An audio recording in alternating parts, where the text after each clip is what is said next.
Living room सिर्फ एक room नहीं होता, ये होता है घर का फर्स्ट इम्प्रेशन। एंड सच बोलूं, 90% इंडियन होम में यहीं पे सबसे ज्यादा गलती होती है।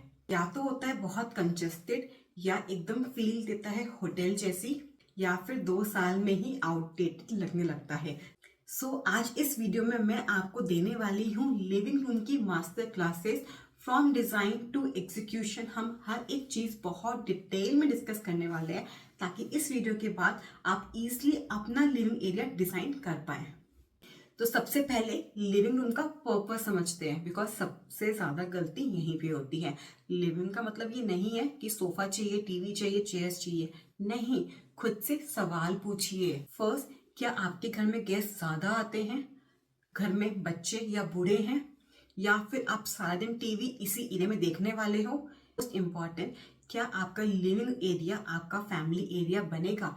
इट मीन्स कि आप सुबह से लेकर रात तक इसी एरिया में रहने वाले, क्योंकि हर इंडियन होम में लिविंग रूम एक पर्सनल एरिया होता है जो मल्टीपल पर्पस से यूज होता है, कभी गेस्ट के लिए, कभी खुद के लिए, कभी आस पड़ोस की आंटियों के लिए। तो इसका डिजाइन भी हमेशा मल्टीपर्पस होना चाहिए।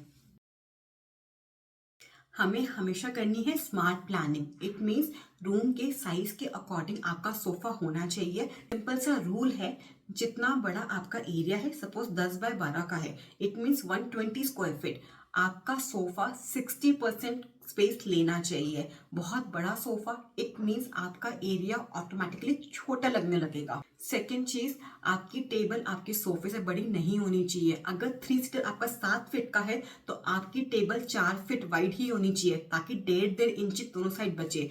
ज्यादा बड़ी टेबल, इट मीन्स पैर रखने का स्पेस ही वहां पे नहीं होगा। इसका इश्यू है, लेकिन एक्सटेंड चेयर बहुत पसंद है, तो चेयर को ड्रॉप करके ऑटोमन रख सकते हो ताकि स्पेस छोटा वो ऑक्यूपाई करे लेकिन देखने में अच्छा लगे।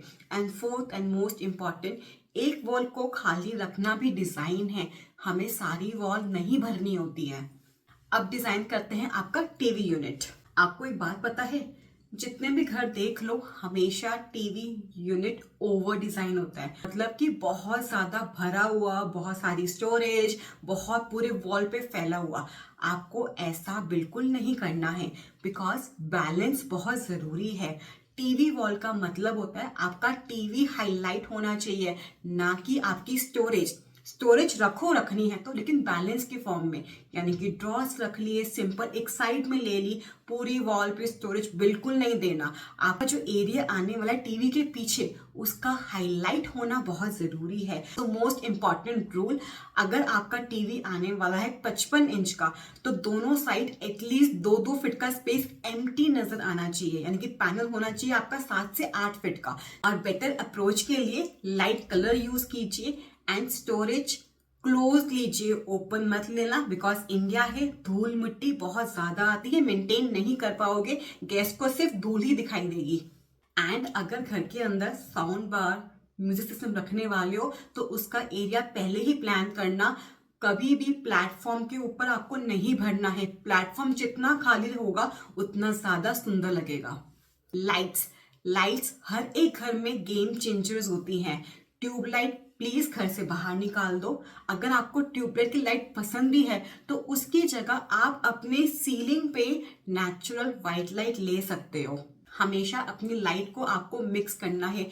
वॉल पे फोकस डालने के लिए सीओबीज या स्पॉटलाइट्स होनी चाहिए। कई बार हम लोग ट्रैकलाइट का यूज भी करते हैं। नॉर्मल डेली यूज के लिए पैनल लाइट का होना भी बहुत जरूरी है।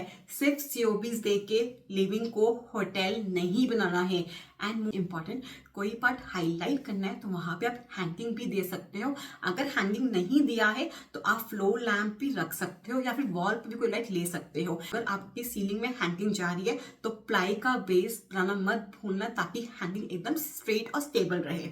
वन मोर थिंग, लाइट सिर्फ और सिर्फ सीलिंग पे नहीं आती है। जो भी आपका टीवी पैनल है, वहां कोई स्टोरेज है तो वहां पे भी आप स्पॉटलाइट्स दे सकते हो, ताकि चीजें बहुत अच्छे से हाईलाइट हो, बैलेंस हो। वॉल पे लाइट्स हैं, कुछ लाइट सीलिंग पे है एंड कुछ लाइट फ्लोर पे है, यानी कि फ्लोर लैंप है, तो बैलेंस करना बहुत जरूरी है। एंड लाइट में एक गलती सबसे ज्यादा हर कोई करता है, डायरेक्ट टीवी के ऊपर लाइट नहीं पड़नी चाहिए, तो एंगल बहुत देख के सेट करना है आपको। अगर टीवी के ऊपर लाइट्स आ रही हैं तो हमेशा आपके टीवी वॉल से एटलीस्ट 15 इंच की दूरी पर लाइट होनी चाहिए, ताकि डायरेक्ट उसका फोकस टीवी पे ना पड़े, या तो वॉल के ऊपर पड़े या फिर फ्लोर पे पड़े। कलर्स एंड मटेरियल्स, कोई भी कलर एक्सपेरिमेंट लिविंग रूम में मत करना, बिकॉज बहुत ज्यादा रिस्की होता है। डार्क कलर्स इट मीन्स कि हर कोई उनसे वाइब नहीं कर पाएगा। हमेशा जाओ न्यूट्रल टोन्स में, ताकि कोई भी सिनेरियो हो घर के अंदर, लिविंग रूम हमेशा हाईलाइट हो। इंडियन होम के लिए सेफ कलर्स होते हैं of white, grey, white, pastel shades, या फिर कोई वार्म टोन जैसे कि रस्टिक टोन हो गया या ब्राउन टोन हो गया। एक्सेंट वॉल बनाने का सही तरीका, हमेशा आपकी एक ही वॉल एक्सेंट होनी चाहिए। अगर एल सोफा आ रहा है या एल वॉल आ रही है तो भी ट्राई करो कि एक वॉल को लाइट रखो और एक को काफी अच्छे से हाईलाइट करो, या फिर सेम डिजाइन एल शेप में जाए। दोनों वॉल को अलग अलग बिल्कुल भी नहीं करना है आपको। बजट का इशू है तो टेक्सचर या फिर वॉलपेपर वाली वॉल में भी जा सकते हो, वरना एक सिंपल बड़ी सी पेंटिंग यानी कि 5x5 या 5x6 की जो पूरी वॉल को एकदम से फोकस बना दे, कुछ वैसा भी लगा सकते हो। अगर साइज छोटा है लिविंग का तो डार्क कलर्स भूल के भी यूज मत करना। अगर कुछ कलर्स पसंद भी है तो कलर्स डाल सकते हो या तो सोफे पे या एक्सटेंड चेयर या ऑटोमन पे, वरना cushions are the best because वो कभी भी चेंज कर सकते हो। कुछ कॉमन मिस्टेक्स की जो आपको बिल्कुल अवॉइड करनी है। फर्स्ट, सोफा वॉल से चिपका हुआ नहीं होना चाहिए, एटलीस्ट 6 इंच का गैप जरूर रखना। सेकेंड, कर्टेन्स विंडो के साइज के हिसाब से नहीं होने चाहिए, या तो वो हो सीलिंग से, एंड अगर फुल वॉल पे दोगे तो बहुत ज्यादा अच्छा और रिच लुक आएगा। थर्ड, लिविंग रूम में बहुत सारे डेकोर आइटम्स नहीं रखने हैं, सिंपल एक कॉर्नर को हाईलाइट करो ताकि फोकस वहां पे बना रहे। फोर्थ, फॉल्स सीलिंग सिर्फ डिजाइन के लिए नहीं होती है। अगर हाइट छोटी है आपकी सीलिंग की, अराउंड 8 फीट या 9 फीट की है, तो हैवी फॉल्स सीलिंग अवॉइड करनी है। प्लेन फॉल्स सीलिंग दो या कोव्स दो एंड लाइट के साथ प्ले करो। फ्लोर भी शाइनी है और ग्लॉसी फ्लोर है, एंड आपने जो वुड वर्क करा है वो भी शाइनी या ग्लॉसी है, तो बहुत ज्यादा ग्लॉसी ओवरलोड हो जाएगा। अगर आपकी टाइल्स ग्लॉसी है तो फर्नीचर में मैट जरूर डालना ताकि बैलेंस हो पाए।